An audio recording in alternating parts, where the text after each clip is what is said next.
बहुत समय पहले की बात है। चंदनपुर नामक गांव में एक गरीब किसान रघुनाथ अपनी पत्नी सीता के साथ रहता था। रघुनाथ जमींदार ठाकुर वीर सिंह के यहाँ खेतों में मजदूरी करता था, लेकिन इतनी मेहनत करने के बाद भी उसकी कमाई इतनी नहीं होती थी कि घर का खर्चा ठीक से चल सके। एक दिन जमींदार ठाकुर वीर सिंह गुस्से में रघुनाथ के घर के बाहर आकर जोर से आवाज लगाता है, ओ रघुनाथ के बच्चे, बाहर निकल। घर के अंदर छुपकर बैठने से क्या मेरे पैसे माफ हो जाएंगे? आज तो तुझे हिसाब देना ही पड़ेगा। मालिक, मैं आपसे हाथ जोड़कर विनती करता हूँ, ऐसा मत कीजिए। मुझे पूरा विश्वास है कि मेरा बेटा जल्द ही लौट आएगा। बस मुझे थोड़ी सी मोहलत और दे दीजिए मालिक, मैं आपका एक एक पैसा चुका दूंगा। रघुनाथ, मैं पिछले 6 महीनों से यही बात सुन रहा हूँ, लेकिन अभी तक तेरा बेटा नहीं आया। मुझे तो लगता है कि तेरा बेटा कभी वापस आने वाला नहीं है। अब मैं तुझे और मोहलत नहीं दे सकता। मुझे मेरे पैसे आज ही चाहिए, वरना अपना यह घर खाली करने के लिए तैयार हो जा। मालिक, गुस्सा मत होइए। मैंने जो आपसे पैसे लिए थे अपने बेटे अर्जुन को शहर भेजने के लिए। यह कहकर जमींदार ठाकुर वीर सिंह घमंड भरे अंदाज में वहां से चला गया। रघुनाथ कुछ पल चुप खड़ा रहा, फिर भारी मन से घर के अंदर चला गया। तो बहुत चिंता हो रही है जी।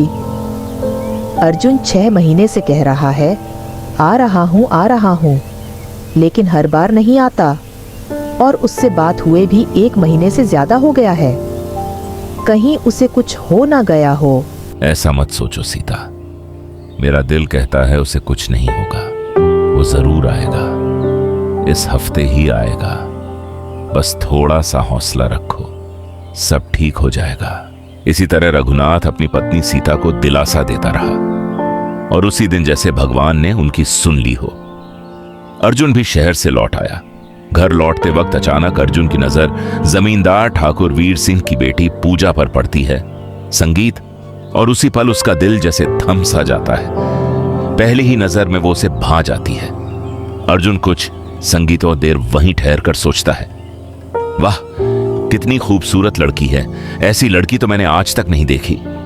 संगीत, शादी करूंगा तो बस इसी से करूंगा, वरना जिंदगी भर कुंवारा ही रह जाऊंगा। पहले घर जाकर माँ बाप से मिल लेता हूं, फिर वापस आकर इससे बात करने की कोशिश करूंगा। यह सोचकर अर्जुन अपने घर की ओर चल देता है, और घर के बाहर ही उसे रघुनाथ और सीता मिल जाते हैं। अरे बेटा अर्जुन, तू आ गया। मुझे तो तेरी बहुत चिंता हो रही थी। संगीत, अच्छा हुआ बेटा तू आ गया। और बता तू कैसा है बेटा? माँ, पिताजी, मैं बिल्कुल ठीक हूं, लेकिन आज मैं आपको एक बड़ी खुशखबरी देना चाहता हूं। रास्ते में मुझे एक लड़की दिखी और उसे देखते ही मेरा दिल उसी पर आ गया। माँ, वो इतनी सुंदर है कि मैंने आज तक ऐसी संगीत लड़की नहीं देखी। अब शादी करूंगा तो बस उसी से। अच्छा बेटा, ये सुनकर दिल तो खुश हुआ, लेकिन हमारे जैसे गरीब घर में कौन अपनी बेटी देगा? यहां तो 2 वक्त की रोटी के भी लाले पड़े हैं, और आज ही जमींदार अपने पैसे मांगने आया था। जाते जाते साफ कह गया, अगर पैसे नहीं दिए तो वो हमारा घर भी छीन लेगा। हाँ बेटा अर्जुन, अब तो हम बस तेरे ही भरोसे बैठे हैं। हर रोज खुद को यही दिलासा देते हैं कि तू आएगा तो सब ठीक हो जाएगा, और हम जमींदार के सारे पैसे ब्याज समेत चुका देंगे। जमींदार से भी हर रोज यही कहते आए हैं कि हमारा बेटा शहर से आएगा, तब तुम्हारे सारे पैसे लौटा देंगे, और आज तो वह आखिरी मोहलत देकर गया है। साफ कह गया है कि अगर 1 हफ्ते के अंदर पैसे नहीं दिए तो वह हमारा घर भी छीन लेगा। माँ, पिताजी, आप बिल्कुल चिंता मत करो। मैं इतना पैसा लेकर आया हूं कि हमारा सारा कर्ज आज ही चुका दूंगा, लेकिन जिस तरह उस जमींदार ने आपसे बदतमीजी की, जो अपमान आपको सहना पड़ा, उसका हिसाब मैं उससे जरूर लूंगा। ये मेरा वादा है। ये सब छोड़ो बेटा, तू बहुत लंबा सफर करके आया है, थक गया होगा। पहले अंदर चल, चाय नाश्ता कर ले, फिर थोड़ा आराम कर लेना। उसके बाद जमींदार के पास जाकर उसके पैसे चुका देना, और फिर उस लड़की के घर का पता भी लगा लेना। इतना सब कहने के बाद तीनों अंदर चले जाते हैं। अर्जुन थोड़ी देर सुकून से आराम करता है, लेकिन उसके मन में चल रही बातें उसे चैन से बैठने नहीं देती। कुछ देर बाद वो उठता है और सीधे जमींदार के घर की ओर निकल पड़ता है, और देखते ही देखते कुछ ही देर में वह जमींदार के घर पर पहुंच जाता है।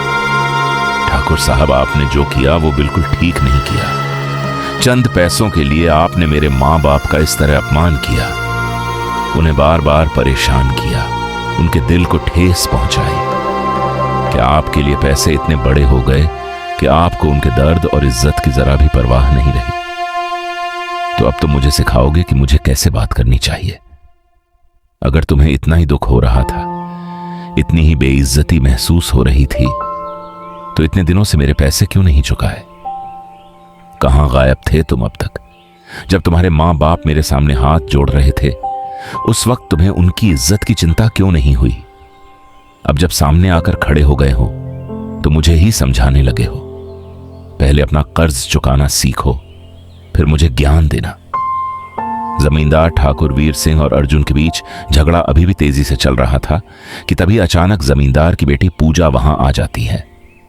जैसे ही अर्जुन की नजर उस पर पड़ती है, उसे जोरदार झटका लगता है और वह एक पल के लिए सन्न रह जाता है और मन ही मन कुछ सोचने लगता है।